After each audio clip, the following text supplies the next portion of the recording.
नमस्कार दोस्तों, मैं विजय तिवारी। स्वागत है आपका हमारे YouTube channel the book society में, जहां हम आज की क्लास में सब्जेक्ट कोड BANS 183 के चैप्टर नंबर 8 की चर्चा करेंगे, जहां हमारे चैप्टर का नाम होगा मूर्त और अमूर्त धरोहर। तो इस चैप्टर को पढ़ने से पहले आप 7 चैप्टर की वीडियो जरूर देखिए, जहां पर हमने ये पढ़ा था कि धरोहर शब्द से हम क्या समझते हैं और धरोहर और पर्यटन का एक दूसरे से क्या संबंध है। इस चैप्टर को पढ़ने के बाद हमारे सामने जो प्रश्न आएंगे, 8वें चैप्टर को पढ़ने के बाद जो हमारे सामने प्रश्न आएंगे, वो प्रश्न ये आएंगे कि सांस्कृतिक धरोहर से हम क्या समझते हैं और सांस्कृतिक धरोहर के रूप में कला, उत्सव और खाद्य पहचान की क्या भूमिका है। इसके साथ साथ सांस्कृतिक धरोहर के संरक्षण में म्यूजियम्स की यानी कि संग्रहालयों की क्या भूमिका है। तो वीडियो को अंत तक जरूर देखिए ताकि सही प्रश्नों के उत्तर आपको मिल सकें। चैप्टर की शुरुआत करने से पहले मैं आपको ये बता देता हूँ कि मूर्त और अमूर्त धरोहर से हम क्या समझते हैं। तो देखिए, मूर्त धरोहर वो हैं जितनी भी इमारतें हैं, यानी कि जितनी भी ऐतिहासिक इमारतें हैं, जितने भी युद्ध स्मारक हैं, जितने भी भौतिक वस्तुएं हैं, ये सब हमारी मूर्त धरोहर हैं। जैसे गेटवे ऑफ इंडिया हो गया, इंडिया गेट हो गया, लाल किला हो गया, ताजमहल हो गया, ये सब क्या हैं? ये जो इमारतें, ये जो स्मारक हैं, ये सब हमारी मूर्त धरोहर हैं। लेकिन इसके साथ साथ जो अमूर्त धरोहर हैं वो क्या होती हैं? हम जो त्यौहार मनाते हैं, हम जो भाषाएं बोलते हैं, हम जो संगीत कला जानते हैं, हमारी जो हस्तशिल्प कलाएं हैं, हमारी जो नृत्य कलाएं हैं, हमारे जो लोकगीत हैं, हमारे जो परंपरागत व्यंजन हैं, खाने की चीज़ें यानी कि हमारे जो परंपरागत वस्त्र हैं और हमारी जो पुरानी जीवन शैली है, ये सब हमारी अमूर्त धरोहर हैं। आज वैश्वीकरण के दौर में पता है क्या हुआ है? आज वैश्वीकरण के दौर में हम अपनी भाषाओं को भूल गए हैं, हम अपने त्यौहार मनाने के तरीके भूल गए हैं, हम अपनी संगीत कलाएं, लोक कलाएं, गीत कलाएं, ये सब भूल चुके हैं। तो ऐसे में ये हमारी धरोहर है जो हमारी पुरानी पीढ़ियों की थी, और ऐसे में इन धरोहरों को हमें संजोए रखना चाहिए। तो इसके लिए विश्व के स्तर पर काम हो रहे हैं, देश के स्तर पर काम हो रहे हैं, बस ज़रूरत है स्थानीय स्तर पर लोगों के काम करने की। क्योंकि अगर सरकारें काम करें, इंटरनेशनल संगठन काम करें, लेकिन जनता काम ना करे, तो कभी भी कोई भी देश से सफल नहीं हो सकता। तो चैप्टर का नाम क्लियर है भाई, मूर्त धरोहर से हम क्या समझते हैं और अमूर्त धरोहर से क्या समझते हैं। अब चैप्टर की शुरुआत करते हैं, और चैप्टर में सबसे पहले हमारे सांस्कृतिक धरोहर की बात की गई है। तो देखिए, जब हम सांस्कृतिक धरोहर की बात करते हैं तो सांस्कृतिक धरोहर क्या होती है? तो हम किन चीज़ों में विश्वास करते हैं, हमारे खाने पीने, ओढ़ने, रहने के तरीके, हम किन रीति रिवाजों को फॉलो करते हैं, किन त्योहारों को मनाते हैं, हमारे कौन से पवित्र स्थल हैं, ये सारी चीज़ें हमारी सांस्कृतिक धरोहर आती हैं। तो कुछ लोगों का ये कहना है कि सांस्कृतिक धरोहर प्राकृतिक धरोहर से संबंधित हैं, यानी कि संस्कृति नेचर से रिलेटेड है। तो बिल्कुल है, कल्चर को तो आप किसी भी चीज़ से अलग कर ही नहीं सकते। नेचर कल्चर को प्रभावित करेगा और कल्चर नेचर से प्रभावित होगा। कल्चर हर चीज़ से प्रभावित होता है। कल्चर वैश्वीकरण से प्रभावित होगा, कल्चर औद्योगिकरण से प्रभावित होगा। यानी कि चीज़ें जब नहीं आएंगी तो सबसे पहले किसको प्रभावित करती हैं? किसी भी देश की संस्कृति को। तो जब हम सांस्कृतिक धरोहर को पढ़ेंगे तो हम ये जानते हैं कि सांस्कृतिक धरोहर को पढ़ने के उद्देश्य क्या होते हैं। तो जब हम सांस्कृतिक धरोहर को पढ़ते हैं तो उसका पहला उद्देश्य ये होता है कि हम सांस्कृतिक धरोहर के महत्व को समझें और उसके बाद उसके संरक्षण यानी कि उसको बचाने की आवश्यकता को ध्यान दें। सांस्कृतिक धरोहर के हमें प्रकार पता होने चाहिए और पर्यटन में सांस्कृतिक धरोहर का क्या योगदान है।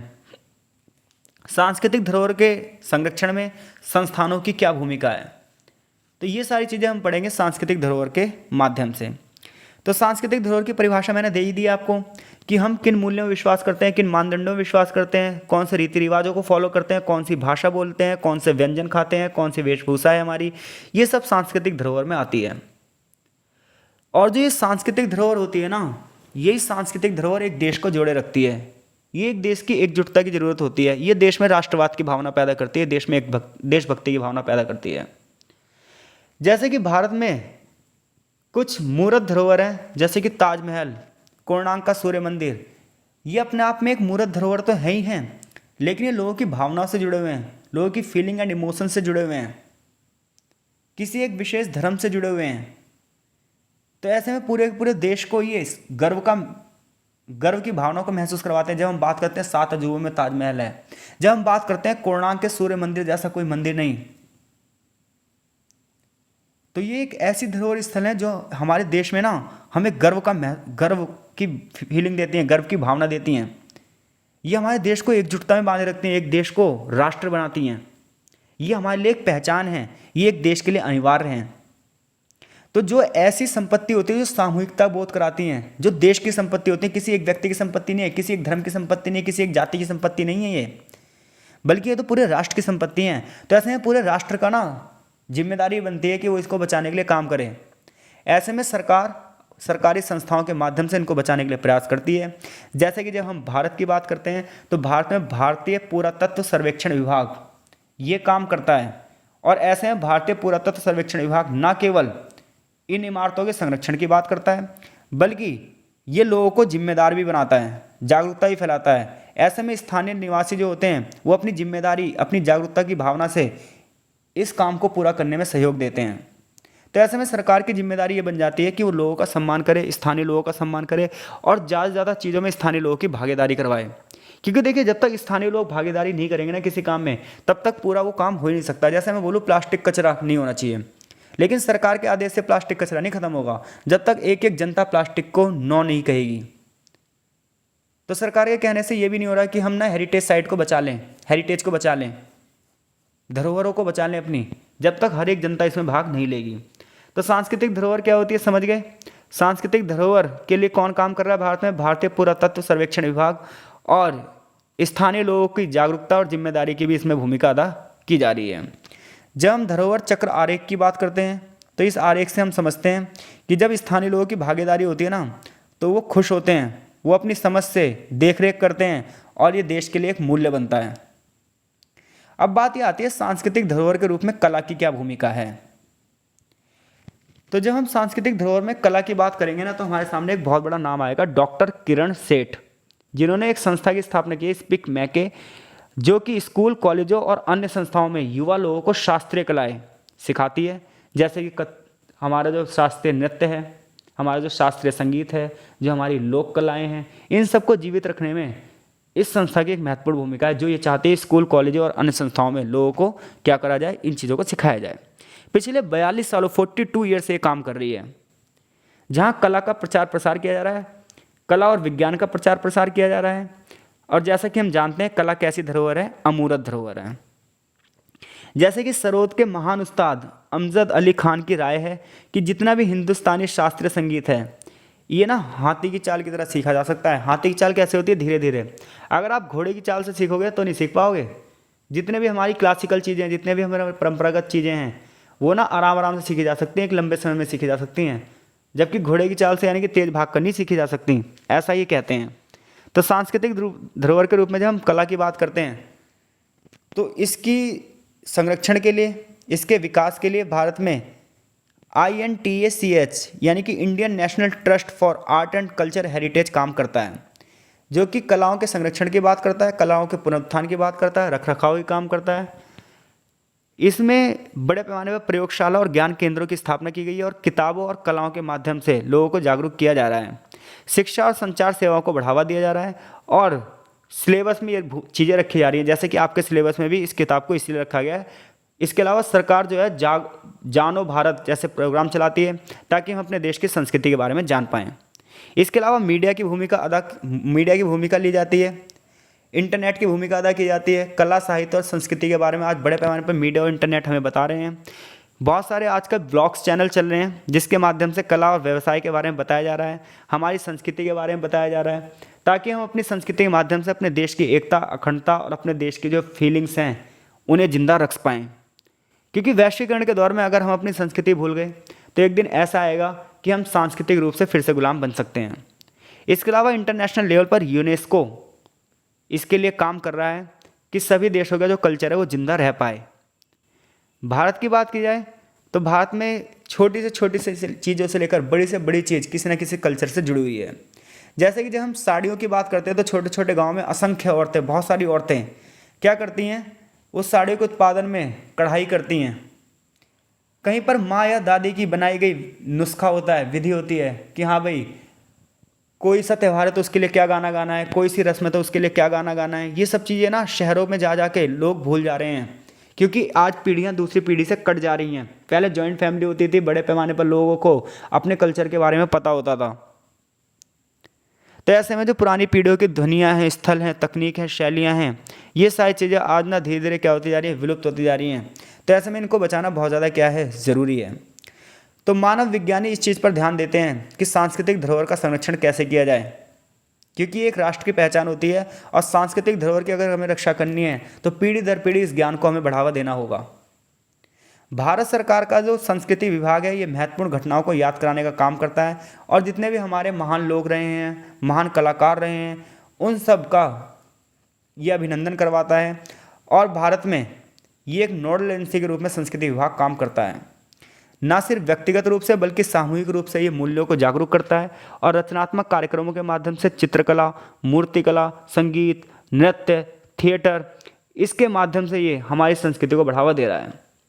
इसके साथ साथ बहुत सारी किताबें लिखी जा रही हैं, कविताएं लिखी जा रही हैं, नृत्य, अभिनय, नाटक, फिल्म, संगीत, मूर्तिकला, फोटोग्राफी, चित्रांकन, वास्तुकला, पेंटिंग, शिल्प, फैशन कला, इन सब से कहीं ना कहीं हमारी संस्कृति को जिंदा रखा जा रहा है।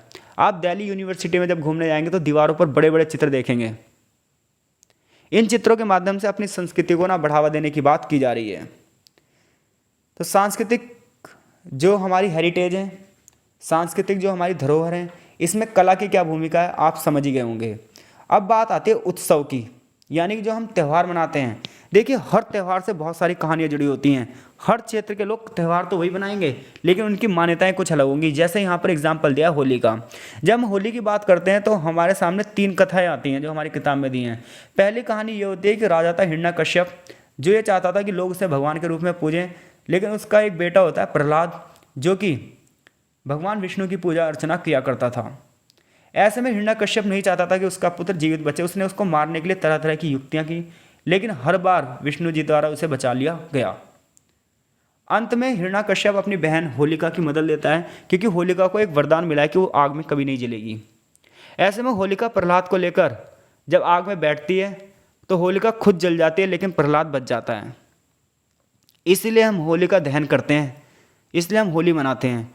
लेकिन एक कहानी और भी है। दूसरी कहानी, यहाँ से यहाँ तक ये वाली कहानी लिखी है। दूसरी कहानी ये है कि श्री कृष्ण राधा को रंग लगाने जाएंगे तो राधा के जो रक्षक होंगे वो श्री कृष्ण को लाठी से मारेंगे। तो इसलिए ना मथुरा वगैरह में, ब्रज वगैरह में लठमार होली चलती है। जबकि कुछ लोग कहते हैं कि महिला सशक्तिकरण से संबंधित है। जबकि कुछ उत्तराखंड जैसे जो राज्य हैं वहाँ पर अगर बात करें तो वहाँ पर लोग इसे रंगों के त्यौहार के रूप में मनाते हैं और मिलजुल कर गीत गाते हैं। बहुत सारे परंपराएं होती हैं, बहुत सारे पकवान बनते हैं। तो देखिए है तो होली एक त्यौहार और सभी लोग मना रहे हैं, लेकिन सभी लोगों के लिए ना ये अलग अलग संस्कृति है। ऐसी यहाँ पर एक और उत्सव की बात की गई है, छऊ नृत्य, जिसे हम पैकू नृत्य या युद्ध का नृत्य भी कहते हैं। छऊ की बात की जाए तो छावनी यानी कि कैंट से निकला है। ये उड़ीसा, बिहार, झारखंड, पश्चिम बंगाल में बड़े पैमाने पर लोग द्वारा मनाया जाता है। इसमें बिहार में महाभारत और रामायण की लोक कथाओं के माध्यम से नृत्य किया जाता है। इसके अलावा सरायकेला, पुरुलिया और मयूरभंज के क्षेत्रों में इसकी अलग अलग शैलियाँ हैं। तो इसी प्रकार से अनेकों नृत्य हैं भारत में, अनेकों त्यौहार हैं भारत में, जो कि सांस्कृतिक धरोहर का हिस्सा हैं। तो सांस्कृतिक धरोहर में हमने पहली चीज़ क्या पढ़ी, कला, और दूसरी चीज़ हमने क्या पढ़ी, नृत्य, तीसरी चीज़ त्यौहार। अब हम पढ़ेंगे खाद्य पहचान। देखिए खाना, जब हम खाने की बात करते हैं, देखिए जब हम पंजाबी खाने की बात करते हैं तो हमारे सामने कुछ अलग इमेज आती है, राजस्थानी खाने की बात करते हैं तो अलग इमेज आती है, साउथ इंडियन खाने की बात करते हैं तो एक अलग इमेज आती है, नॉर्थ इंडियन खाने की बात करते हैं अलग इमेज आती है। ऐसे पूरे विश्व में अलग अलग देश किसी न किसी चीज़ के लिए फेमस हैं। तो ऐसे में जो खाद्य पहचान है हमारी, भोजन से जो रिलेटेड जो हमारी आइडेंटिटी है, ये भी हमारी क्या है, धरोहर है, और इसे ही बनाए रखना बहुत बड़ी बात है, क्योंकि कहीं ना हम अपनी संस्कृति से कटते जा रहे हैं। तो ऐसे में आने वाली पीढ़ियों को यही नहीं पता कि हमारी संस्कृति किस लिए जानी जाती थी। जैसे कि आपके यहाँ पर 2 एग्जाम्पल दिए हैं, कलकत्ता की बिरयानी। कलकत्ता की बिरयानी का भी ना अपना एक इतिहास अलग है, लखनऊ की बिरयानी का इतिहास अलग है, अवध की बिरयानी का इतिहास अलग है, और हैदराबाद की बिरयानी का इतिहास अलग है। कोलकाता की बिरयानी ना कहीं मजाक का स्वरूप था। जब हम राजा था ना अवध में, वाजिद अली शाह, तो उसके राज में पैसों की कमी हो गई थी। तो उसने पता क्या करा, बिरयानी में आलू और उबले हुए अंडे डालने शुरू कर दिए, क्योंकि ब्रिटिश शासकों ने कहा नवाब के पास पैसा ही नहीं है। तो नवाब के पास पैसा नहीं है तो मीट के बदले वो आलू का यूज़ कर रहा है। तो कहीं ना कहीं जो कलकत्ता की बिरयानी थी उससे ये कथा जुड़ी। ऐसी बात करते हैं पश्चिम बंगाल की। पश्चिम बंगाल की जो फेमस मिठाई है वो है रसगुल्ला, जिसे हम रसगुल्ला कहते हैं। तो पश्चिम बंगाल ने दावा किया कि रसगुल्ला ना सबसे पहले हमने शुरू किया था बनाना। तो जो जहाँ की ओरिजिनल चीज़ होती है उसे जीआई टैग दिया जाता है। ये करंट अफेयर्स की क्लास में पढ़ते हैं हम कंपटीशन के अंदर कि जीआई टैग क्या होता है। एग्जाम के बाद जो वीडियो डाली जाएगी फिर आप देखिएगा। लेकिन ना उड़ीसा ने इस चीज़ को कोर्ट में चुनौती दे दी कि नहीं, रसगुल्ला तो हमारे यहाँ का है। लेकिन ये लड़ाई जीती पश्चिम बंगाल ने, जिससे पता चलता है कि रसगुल्ला जो है वो कहाँ की पारंपरिक मिठाई है। वो मिठाई है पारंपरिक पश्चिम बंगाल की। इसलिए पश्चिम बंगाल ने 30 जुलाई को रसगुल्ला दिवस मनाना घोषित कर दिया। तो देखिए आप, क्योंकि कोई ना कोई क्षेत्र किसी ना किसी खाने की चीज़ों से क्या है, जुड़ा हुआ है, तो ये उसकी खाद्य पहचान है। तो यहाँ से यहाँ तक आप समझ गए। अगर आपसे पूछ लो सांस्कृतिक धरोहर क्या है, तो पहले सांस्कृतिक धरोहर की परिभाषा बताएंगे, फिर उसको बचाने के लिए कौन काम कर रहा है ये बताएंगे, फिर आप बताएंगे कि सांस्कृतिक धरोहर के रूप में कला का क्या योगदान है, उत्सवों का क्या योगदान है, नृत्य का क्या योगदान है और खाद्य पहचान का क्या योगदान है। आई होप सो आपको ये लेक्चर समझ में आ रहा होगा। आगे बात आती है कि जो ये हेरिटेज हैं इनको हम क्यों बचाएं। तो देखिए, जब हम किसी हेरिटेज की बात करते हैं, किसी धरोहर की बात करते हैं ना, तो सिर्फ ये इमारतें नहीं होती, और अगर इमारतें हैं भी तो कोई इमारत सिर्फ ईंट और पत्थर की नहीं होती। जब हम एक मकान भी बनवाते हैं ना छोटा सा, तो उसके अंदर जब रहने लग जाते हैं तो फीलिंग जुड़ी होती है एक एक चीज़ से। ऐसी जब एक बड़ी बड़ी इमारतें बनवाई जाती है ना, बड़े बड़े स्मारक बनाए जाते हैं, तो सिर्फ ये ईंट पत्थर तक सीमित नहीं होते, बल्कि ये इमारत दिखाते हुए कितनी पुरानी है, किसने बनवाई थी, किस संस्कृति से रिलेटेड है, वो उस स्थान के बारे में, उस वस्तु के बारे में, उस विचारक के बारे में बताती है, और क्यों वो मूल्यवान है, क्यों समाज के लोग उसे फॉलो करते हैं, ये आने वाली पीढ़ियां तक जानती हैं। यूनेस्को इसके लिए काम कर रहा है, जो कि हमने पिछले चैप्टर में भी पढ़ा था। तो यूनेस्को की धरोहर सूची में मूर्त धरोहर और अमूर्त धरोहर दोनों हैं। जितनी भी इमारतें हैं, स्मारक हैं, भौतिक वस्तुएं, सब मूर्त धरोहर हैं।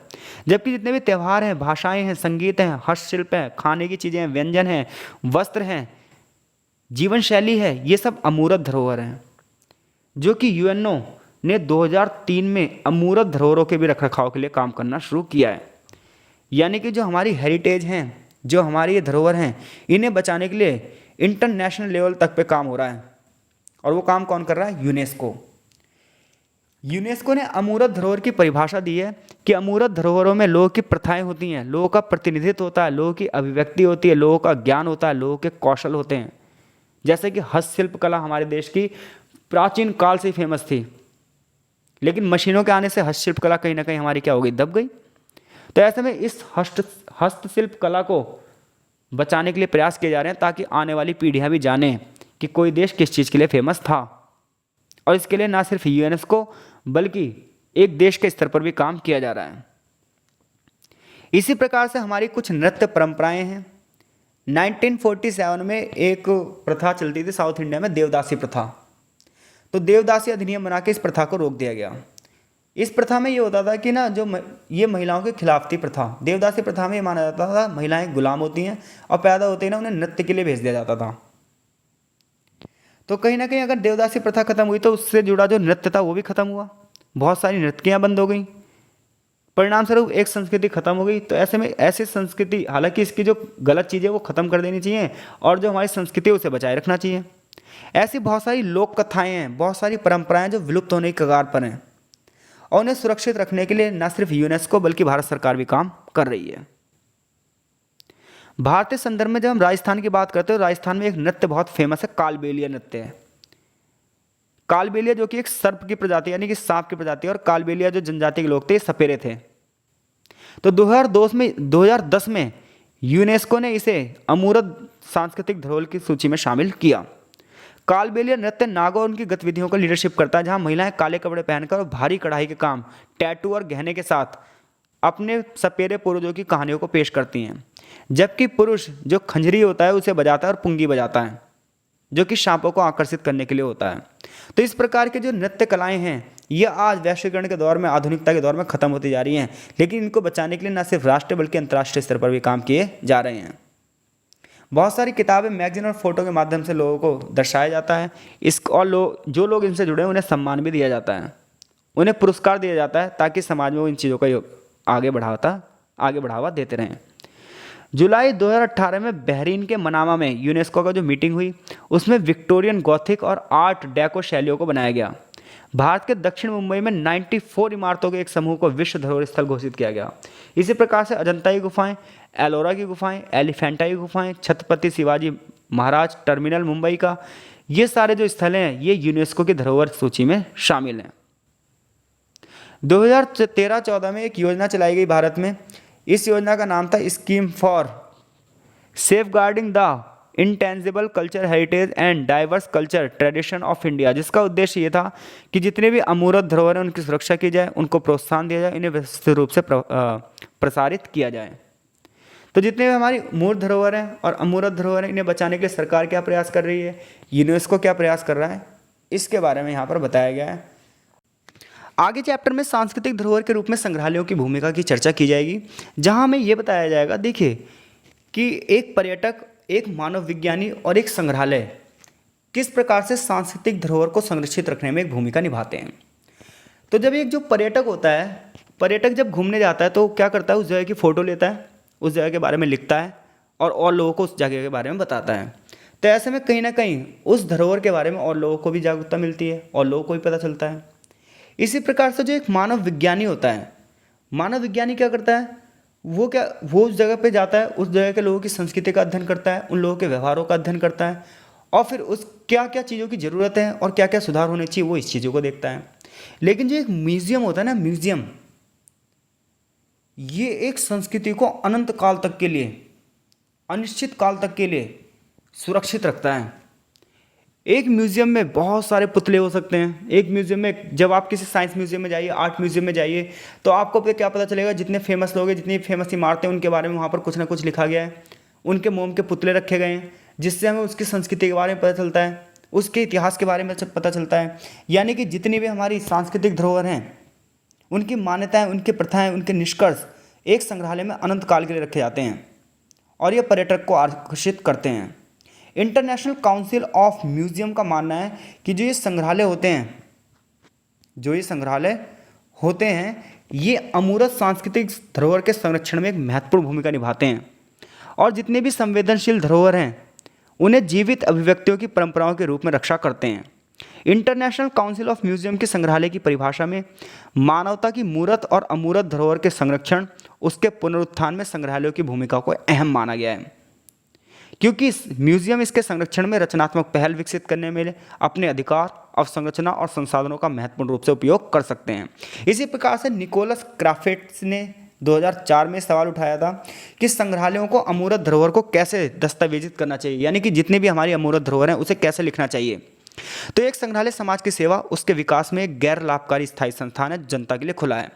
शिक्षा लीजिए, आप वहाँ पर अध्ययन कीजिए और आनंद के उद्देश्य और मानवता और उसके पर्यावरण की मूर्त और अमूर्त धरोहर का अधिग्रहण, संरक्षण, उस पर रिसर्च, संचार, प्रदर्शन, ये सारी चीज़ें एक म्यूजियम करता है। पिछले अगर 20 सालों की बात की जाए तो म्यूजियम की प्राथमिकताओं को संग्रह के संरक्षण से हटकर दर्शकों की संतुष्टि पर स्थानांतरित किया जा रहा है। यानी कि पहले म्यूजियम का काम सिर्फ होता था धरोहरों का संरक्षण करना, उसके बारे में ज़्यादा डाटा इकट्ठा करना, लेकिन आज जो वहाँ पर दर्शक आते हैं उसमें भी संग्रहालय एक महत्वपूर्ण भूमिका निभा रहा है। आज क्या हो रहा है, जितने भी साइंस म्यूजियम हैं, यहाँ इसका ना करैक्टर थोड़ा सा बदल चुका है। यहाँ पर और भी बहुत सारी चीज़ों को दिखाने का प्रयास किया जा रहा है। अब म्यूजियम दर्शकों के हिसाब से सामाजिक, शैक्षिक और सांस्कृतिक जिम्मेदारी लेता है। वो दर्शकों की शैक्षिक, सांस्कृतिक और आवश्यकताओं की पूर्ति पर ध्यान दे रहा है कि जितने भी लोग वहाँ घूमने आ रहे हैं वो जो चीज़ चाहते हैं वो चीज़ वहाँ पर दिखे। तो जो पुराने संग्रहालय थे वो अलग हैं और जो आधुनिक संग्रहालय हैं वो अलग हैं। आज संग्रहालयों के माध्यम से सामंजस्यपूर्ण, एकीकृत और पूर्ण कहानियों को प्रदर्शित किया जा रहा है। उच्च वर्ग की विचारधाराओं को दिखाया जा रहा है। इसमें स्थिर और अखंड ज्ञान को अब सांस्कृतिक विविधता और रचनात्मकता सिखाने को बढ़ावा दिया जा रहा है। जैसे कि पिना ने कहा भी है, क्या कहा है पिना ने, कि भौतिक रूपों और संबंधित वस्तुओं में जितने भी भाव हैं ये अमूर्त धरोहर का पता लगाते हैं। जितने भी नाट्य के प्रदर्शन होते हैं, जो मुखौटे होते हैं, वेशभूषा होती है, गैर भौतिक या मूर्त रूप में, उदाहरण के लिए नृत्य, संगीत, जब भी आप इन्हें देखे जाएंगे तो नृत्य नृत्य नहीं होता, संगीत संगीत नहीं होता, बल्कि उनके अंदर फीलिंग भी होती है, इमोशंस भी होते हैं, जो अमूर्त धरोहरों को दिखा रहे हैं और जिसको बचाने में संग्रहालयों की भूमिका है। इसके अलावा संग्रहालयों में प्रदर्शनियाँ लगती हैं और बहुत सारे समुदाय यहाँ पर आते हैं, जैसे कि न्यूजीलैंड में पापा टोंगेरेवा संग्रहालय और अमेरिका में अमेरिकन भारतीय राष्ट्रीय संग्रहालय, कहीं ना कहीं अमूर्त धरोहर को बचाने में एक महत्वपूर्ण भूमिका अदा कर रहे हैं। चैप्टर यहीं पर फिनिश होता है। आई होप सो इस चैप्टर से कोई प्रश्न बनता है तो आप उसका उत्तर देने में सक्षम हैं। तो चैप्टर में कुल मिला के हमने ये पढ़ा कि मूर्त धरोहर और अमूर्त धरोहर क्या होती हैं, और उसमें हमने सांस्कृतिक अमूर्त धरोहरों की विस्तार से चर्चा की है। तो यदि आप 7वां और 8वां चैप्टर दोनों की वीडियो पूरी देख लेते हैं तो इसमें से डेफिनेटली 1 या 2 क्वेश्चन जरूर आएगा। तो मिलते हैं आपसे नेक्स्ट चैप्टर में, तब तक के लिए आपका बहुत बहुत धन्यवाद।